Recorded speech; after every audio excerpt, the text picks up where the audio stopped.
Welcome to the deep dive. Today we're looking at a piece of tech that's in a lot of our homes, but that we probably don't really understand. The carbon monoxide detector. That's so true. It's not like a smoke alarm that just goes off when it sees smoke. CO is invisible. And it kills slowly. So the way a detector defines danger is completely different. Exactly. And for you, the learner, our deep dive into the NTI ECMD detector's product page is all about those specifics. Understanding its preset alarm points is really the quickest way to get how we engineer safety for this kind of threat. So our mission today is to get past the plastic box and look at the logic.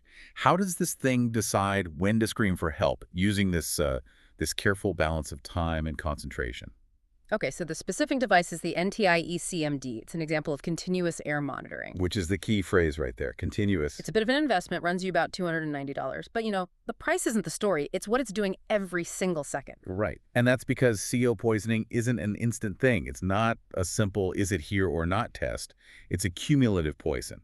So it builds up in your system. It builds up. It slowly displaces the oxygen in your blood, so the detector has to think like the poison works.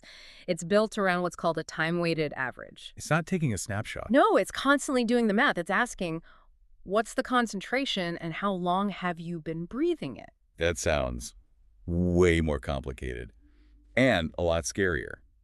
So let's look at the numbers, the tiered alarm system this thing uses. We're talking parts per million, ppm, against the clock. And it's an inverse relationship. The more poison in the air, the less time you have. It's designed to shift from a warning to a full-blown emergency evacuation signal. Okay, so what's tier 1, the low-level warning? So at the first tier, it alerts at 70 ppm, but, and this is the key, only after it's been at that level for 60 to 240 minutes. An hour to 4 hours? Yeah, so it's not saying get out now, it's saying, hey, there's a serious sustained problem here, a furnace leak maybe, you have time to, open windows and call for service. Okay, that makes sense. But wait, if 70 ppm gives you hours, Yeah.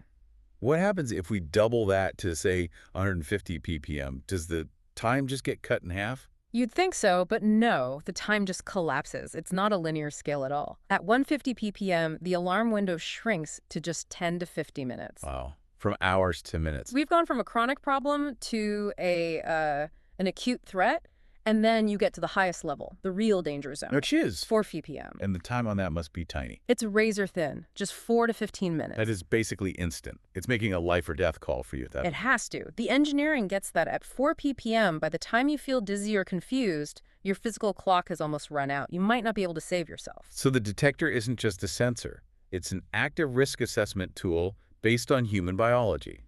This is where it gets really interesting. And if you connect that idea to the bigger picture, you see this kind of detailed, time-weighted monitoring is needed for lots of invisible threats, not just CO. Right. The source material mentions NTI has other products. Yes, like the EH2S hydrogen sulfide detector. It shows a whole safety philosophy. So they aren't just selling sensors. They're pushing this idea that every dangerous gas needs its own specific time-based algorithm. It's not one size fits all. Exactly. The standard for CO really sets the baseline for how we have to think about all these environmental risks that build up over time. It's just surprising. The level of complexity that goes into a simple white box on the wall that we all just take for granted, it has to quantify the rate of danger. It really does. And that brings up a final thought for you, the listener. We now get that carbon monoxide works on this critical time-weighted model. Right. So beyond gases, what other common things in your environment might also be a risk based on cumulative exposure? Think about things like extreme heat or even loud, continuous noise. Maybe they also demand a more sophisticated way of measuring danger than just a simple on or off sensor. Something to think about.